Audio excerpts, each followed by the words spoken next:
It is good to give praises to Yahweh. Yes, it is. I'm going to see you now. Sorry, I actually printed off my text really small, so I've had to wear my reading glasses today rather than print them bigger again. So here we go. Oops, and I've got this new fandangly thing and it's just dropped off my ear. My apologies. Right, let's try again. Thank you, Rose, for that ministry of song. Really appreciated that. Thank you.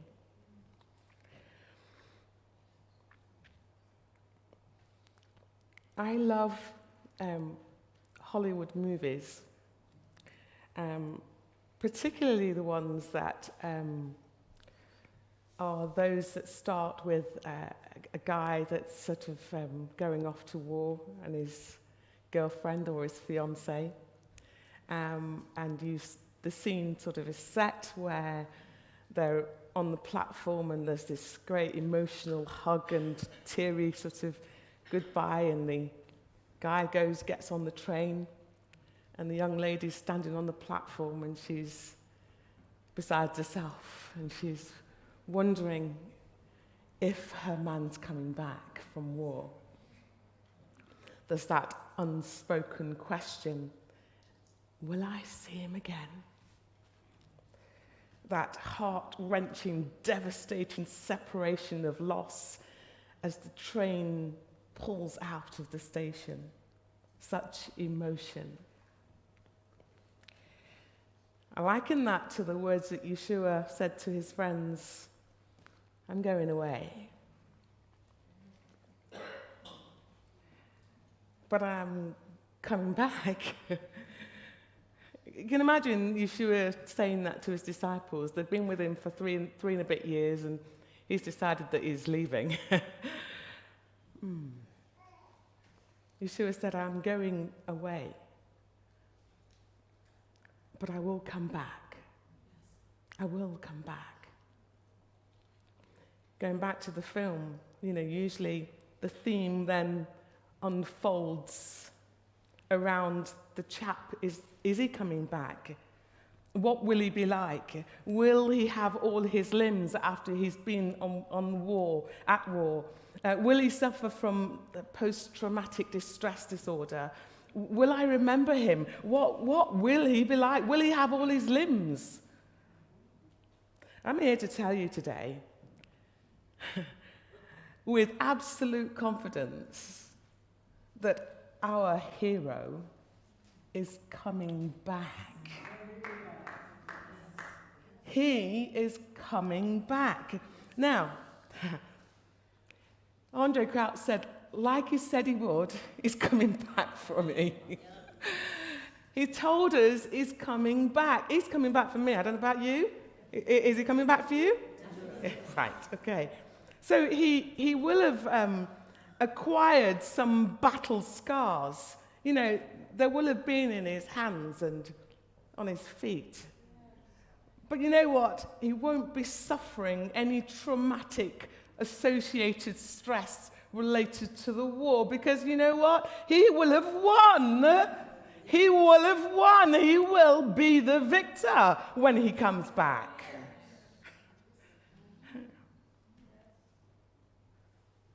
The Bible tells us, for Yahweh himself will come down from heaven with a shout of command, with the voice of the archangel, with the blast of the trumpet of Yahweh, and the dead in Messiah will rise first.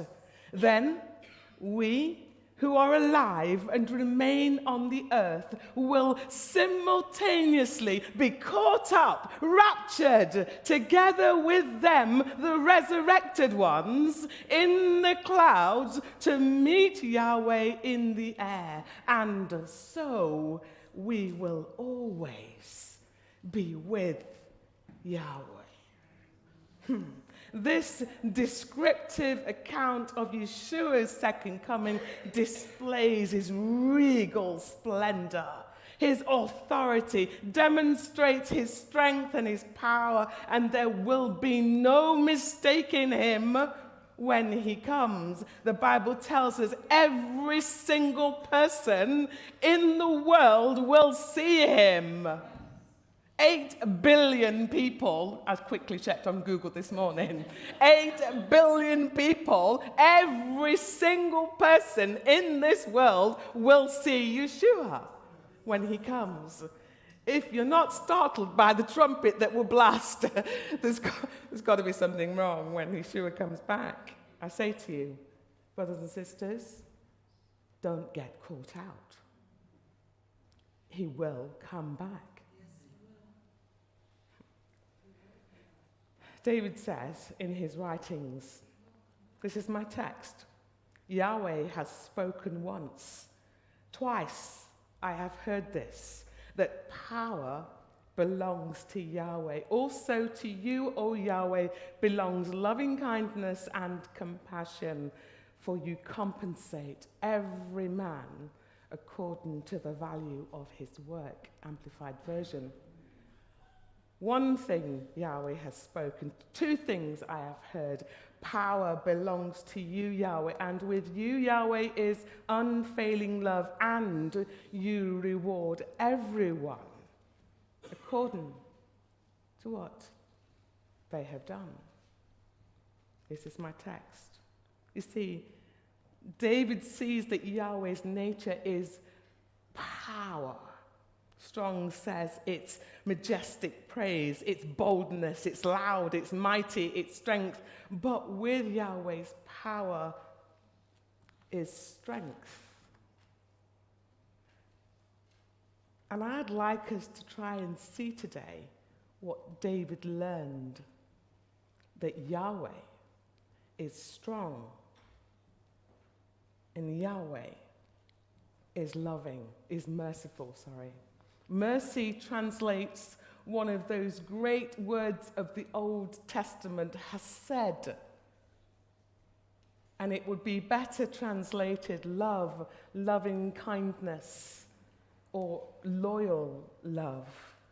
You see, we don't normally think of rewarding everyone as an expression of Yahweh's mercy. It sounds a little bit more like Yahweh's judgment. This is why the gravel's there. Gavel, even, not gravel. Gavel. But staying on the job brings with it rewards of strength and mercy. So, I want us to consider 3 points. I want us to consider the task. I want us to consider producing results. And I want us to consider finishing the work. I was going right through my sermon. I finished it all before the feast, and I thought, I wonder if everybody's going to remember this story. And I thought, I hadn't read it out. So I've asked a friend of mine who's going to read it for me right now to remind you of a really well-known passage.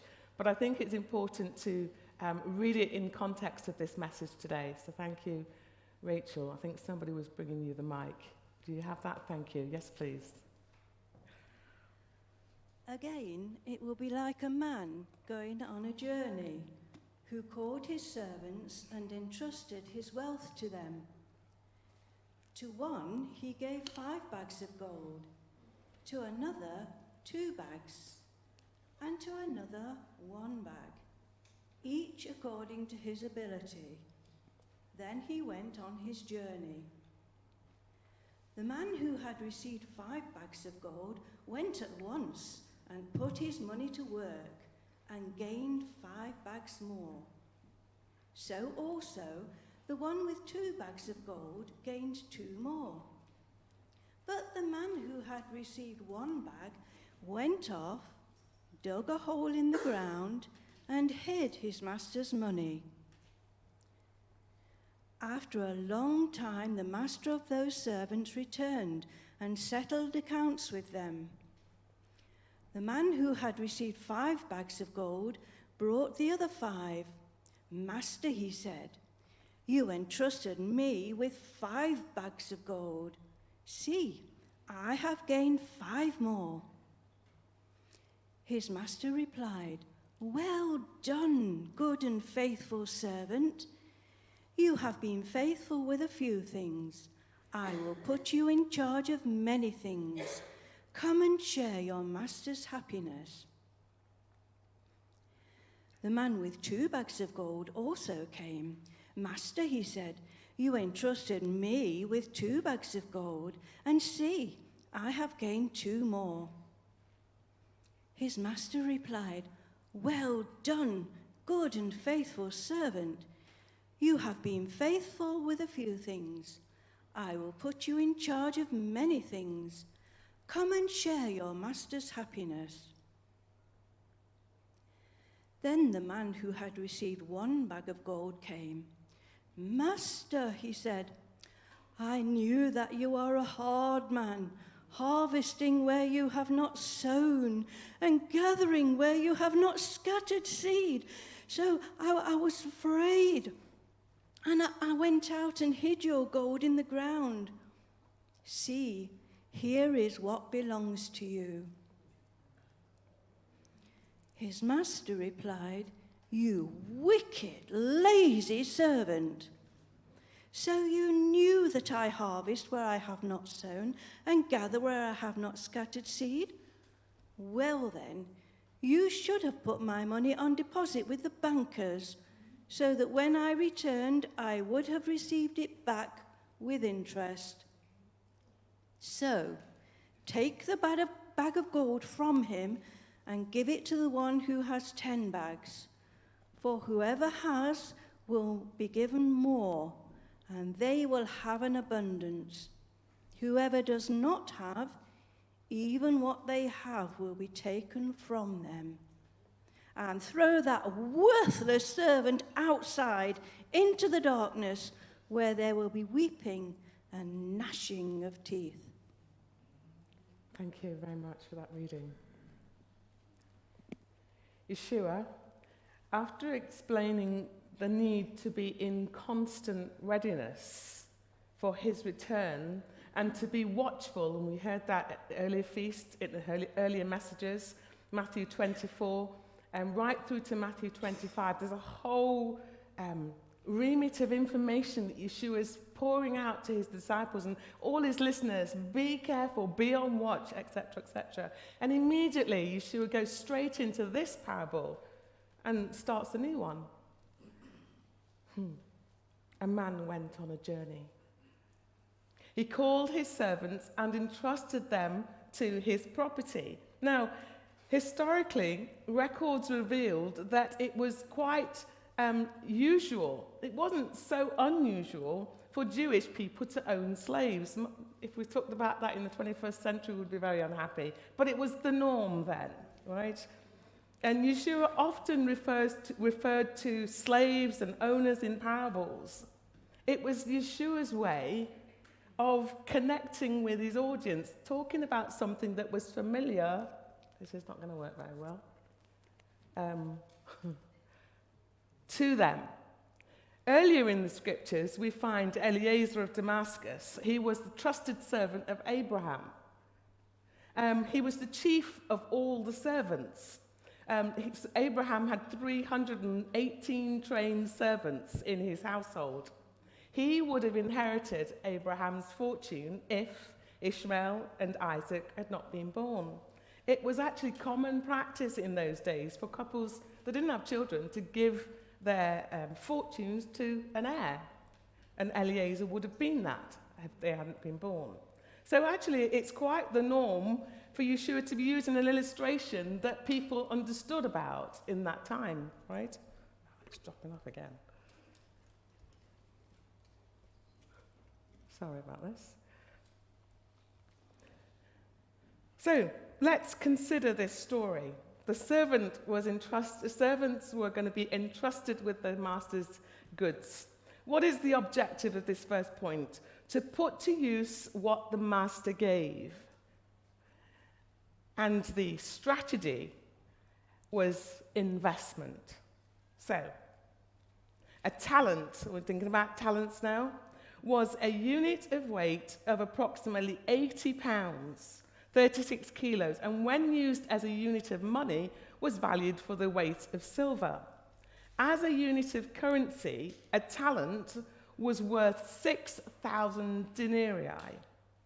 You know, the scripture says a denarii was the usual payment for a day's labor, okay?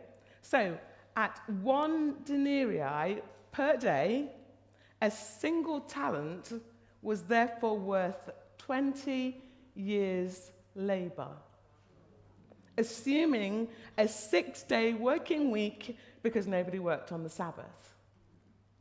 So let's think about this. 1 talent, 20 years' labor. 2 talents, 40 years' labor. And 5 talents, 100 years' labor. Now, what a large sum of money. The guy who was in this parable was wealthy, really wealthy. And I asked myself, if it was today's currency, how much money would that be? I want us to note something really important. He gave to each one according to his or her ability. So he gave to one, 2, another 5.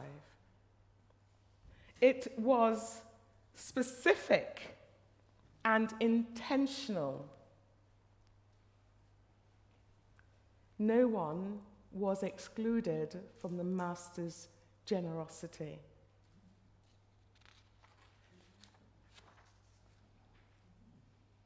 What about investment?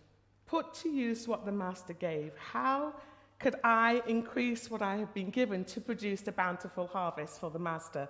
You see, the attitude of the servant was really important here. I'm going to use it. I'm going to multiply it.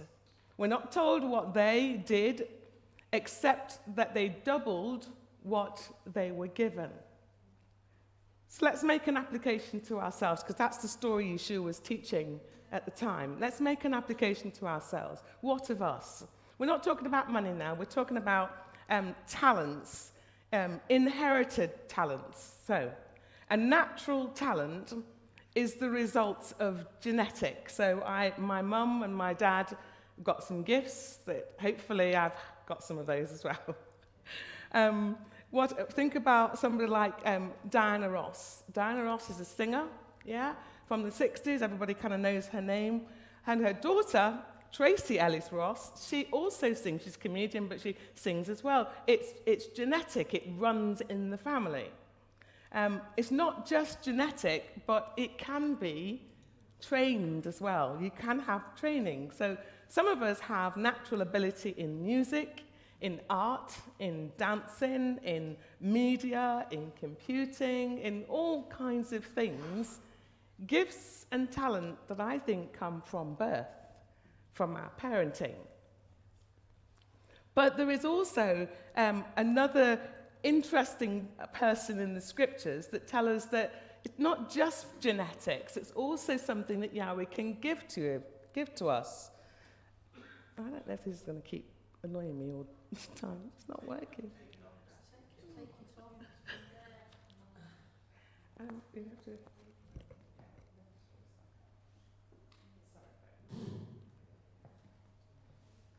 So Bezalel was this guy in the scriptures who Yahweh endowed with some amazing abilities. So it says here. Now, Yahweh said to Moses, "See, I have called by name Bezalel, son of Uri, the son of Hur, of the tribe of Judah. I have filled him with the spirit of Yahweh in wisdom and in skill, in understanding and intelligence, in knowledge and in all kinds of craftsmanship, to make artistic designs for work in gold, in silver, in bronze, and in the cutting of stones for setting, and in the carving of wood, to work in all kinds of craftsmanship." Yahweh provided this man with intelligence. His IQ was off the scale. Yahweh gave him that. He didn't have a clue how to work with gold and silver and stone and bronze. But Yahweh gave him ability, just like that. He was an outstanding craftsman. If you learn a trade today, it will take you 5+ years. When you think about a goldsmith or a silversmith, I've watched a few grand design programs, and you've got, sometimes they've got people who have got lots of money. They want to put back all the old stone back on the actual original building. They get these specialist stonemasons, don't they? Specialist people who come and they mold the stone and they fit it together and they set it, and then they put another piece. And before you know it, it's an incredible work of art. That's craftsmanship. Years of experience. And yet Yahweh said, I have given certain people, just like that, ability and intelligence, natural talents, or we can be trained. Notice that this chap, it doesn't say anything about training. I just gave him the ability, just like that. Oh, quite incredible. It was also intentional and specific. He wanted to ensure that somebody knew how to dress the tabernacles, how to do the right things for Yahweh's house. That's simply a simple illustration of natural talent. What about spiritual gifts? Natural talents are inherited. Spiritual gifts are given. Okay? So here's, I actually dug through my sermons from 2008 and found 3 slides that I'm bringing to you again today to remind you of some of the gifts of the Spirit of Yahweh. They are given by the Holy Spirit and or by Yeshua. So here's a set of gifts. The primary function of these is to edify, to exhort, and to comfort. The word of prophecy, the word of wisdom, prophecy, the word of knowledge, discernment, discerning of spirits, faith, tongues, healing, interpretation, miracles. These are gifts given by Yeshua to the church. What about this? I've broken that down again to help you understand. Gifts of knowledge or gifts of understanding. Word of wisdom, word of knowledge, discerning of spirits. Gifts of speech or utterance. Different kinds of tongues, prophecy, interpretation of tongues. And then gifts of power, practical service, faith, gifts of healing, and miracles. And notice right at the top there, these gifts are available for everyone. Okay. So then this is the one I wanted to bring to your attention. Oh, it's not very good. Okay. So 26 gifts are coming up to remind you. Notice that these gifts are the gifts that Yahweh gives to the body, the 5-fold ministry here. Notice that they're also in some of these other, which is why I've tried to colour code them, but these are green actually, but you can't really see them very well. But these 3 belong here, okay? And then these are the gifts that I've just listed for you in the purple, and then you've got them in this section here and here. And then miracles, gifts of healing, serving, exhortation, giving, and mercy. These are what I'm calling my power gifts that Yahweh gives to the body. Power gifts, practical power gifts. And then actually it helps in administration, that's green, and with one more, maybe leadership. But that was a greeny colour rather than yellow. But you see how there's a set there, there's a set here, there's a set here, there's a set here. But 26 gifts for the body of Messiah. 26. I want to say to you that the Father gives generously. Generously. And it gives to his body generously. 26 gifts. Church of Yahweh, 26 gifts should be visible among us. We should be changing the world.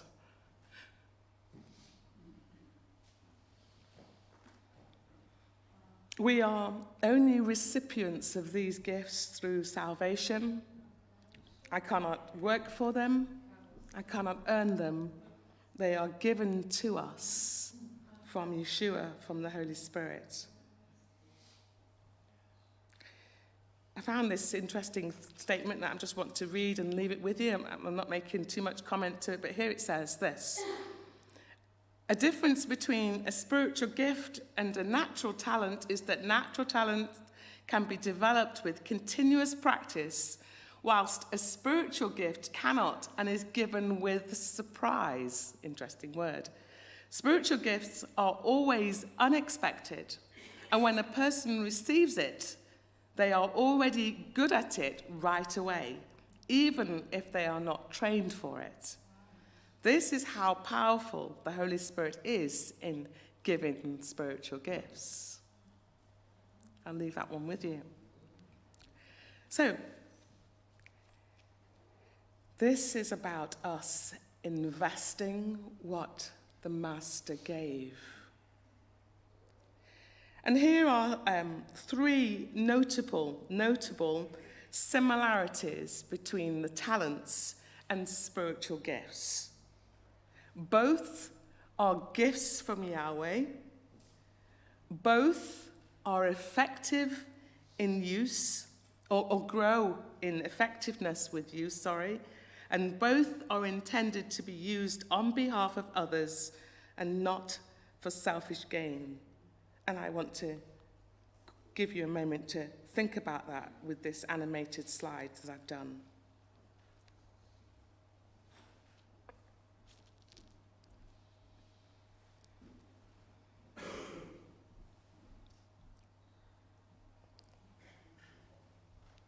I want us to note that they grow in effectiveness with use.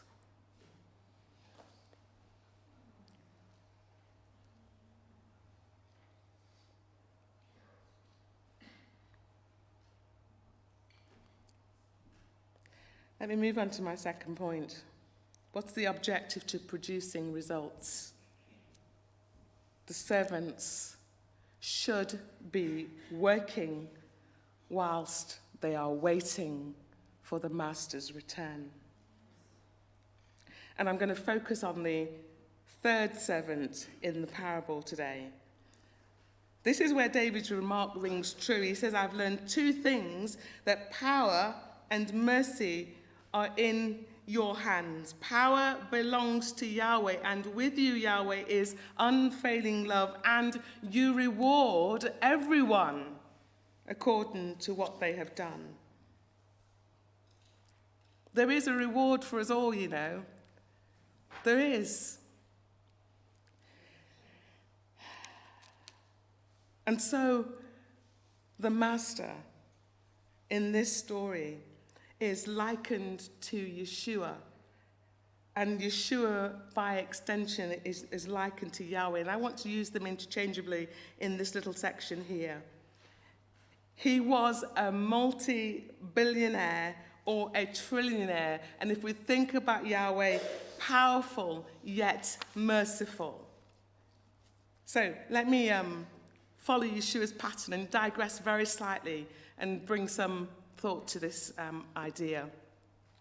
I did a really quick Google search in doing this message. The top 10 wealthiest people in the world. I'm just bringing a few of them to you. This guy, Elon Musk. Now, anybody that's got an electric car, well done you. But in the next 15 years, everybody will probably be driving an electric car. He's the Tesla guy. It's the little symbol that's like a T with an arch on the top. And I know these things because I like cars, but he's the man who is doing all the electric cars, and he is £254 billion net worth. That's how wealthy he is. Dollars, you beg your pardon, dollars. Wealthy. Yeah. And then this guy, Jeff, if you've got an Amazon account, hands up. You're making this guy wealthy. Jeff Bezos. His net worth is £165 billion. Dollars, I keep saying pounds, dollars, beg your pardon. And then, and then I skipped a few because I wanted us to recognize this person. Bill Gates, yeah. Bill Gates is the fifth wealthiest man in the world. He's the Microsoft guy. $118 billion, got it right. These are wealthy, wealthy, wealthy people. Can you imagine that? Elon Musk, 50 years old. 59, and then 66. Of course, these figures are always changing. I looked this up in August, and there was different levels of ranking. Then I did that in September and changed. You see that the prices of shares are changing all the time, so depending on how well they do, whether they rise to the third or the second or whatever position they are. But I'm going to try to tell you about another wealthy owner. Doesn't need to be on yet. Thank you, Devante. Can I just have the lights out for a few minutes? 3 minutes, a little video.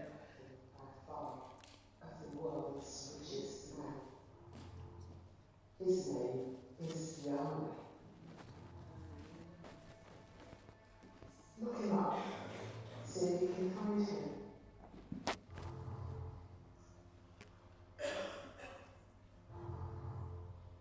You'll find him at www.theworld.com.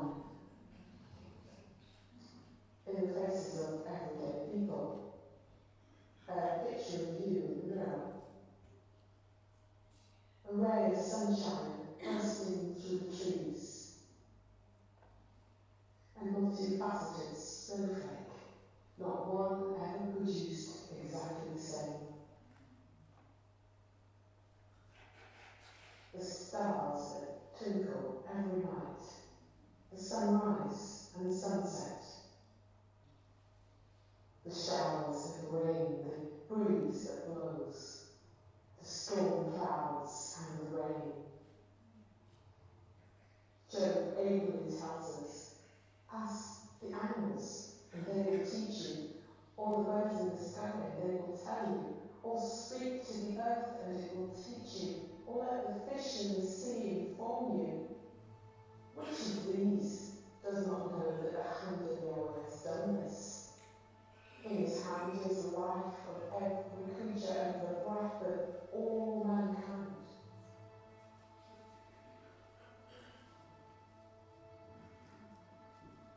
And all the people said, you are worthy, our Lord and King,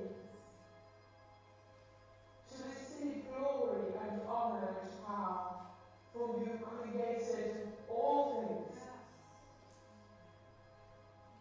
And by your will they were created and have their being. The heavens declare the glory of Yahweh. The sky proclaim the works of his hands. This master of the universe is incomprehensible, magnificent, supreme in splendor and majesty. This creative genius owns the world. This is wealth, unspeakable wealth.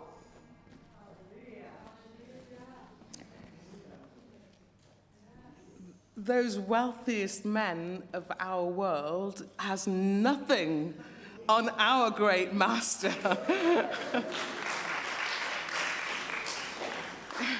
I want to say, when we try to describe, that was a real feeble attempt at just trying to describe who Yahweh is, but he is the multi-billionaire person of the world, and he gives to all of us gifts. And as in the story of the Yeshua demonstrated, he said he gave to each of us according to our ability. He generously gives to us.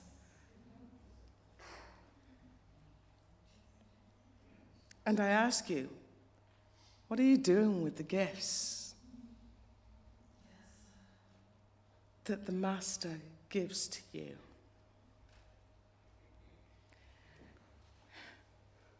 I think the strategy for producing results is about making wise decisions. So the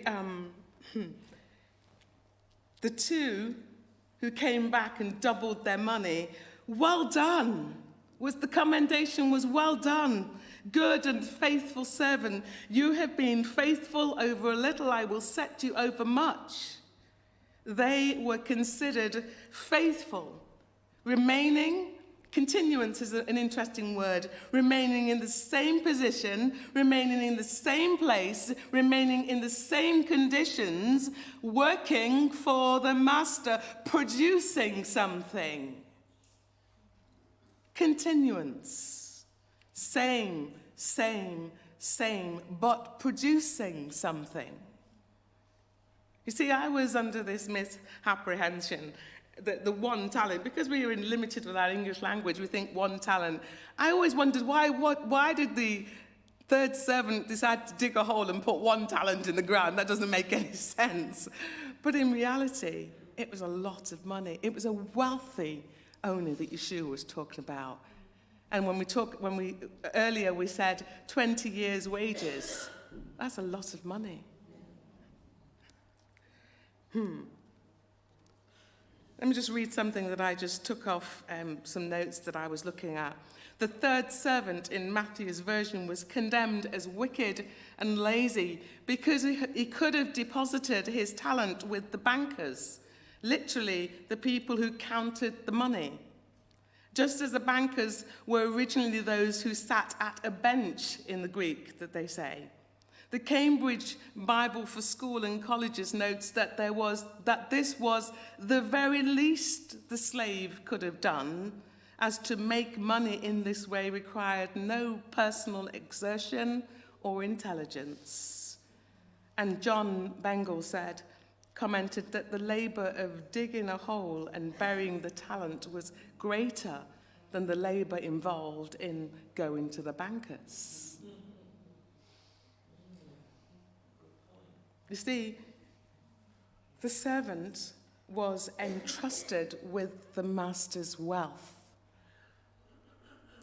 It is assumed that he had worked for him for some time because he gave him such a large sum of money.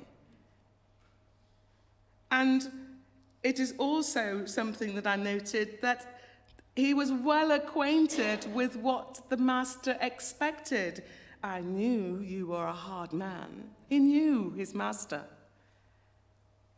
And he lost his motivation to work. Therefore, no inspiration flowed as to what he could do with the money he was given. Now, I want to make an application to us. I say we have been entrusted with so much. Ash has mentioned it. John mentioned it, and I'm mentioning it as well today because it was already in my notes. We've been entrusted with the holy things of the Father. We really have.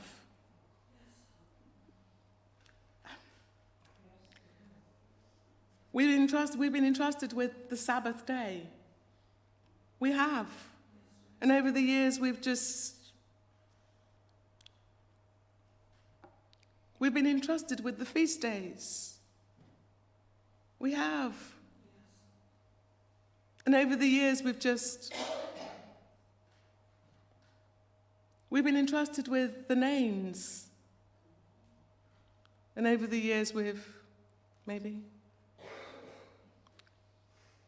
You see, the Christian world today is so big on Yahweh now, aren't they? They're so big. Everybody knows Yahweh. But in the 60s, not everybody really knew Yahweh. Some people paid a price. And today, I want to acknowledge before you all the people who paid the price. The people of this church who paid the price.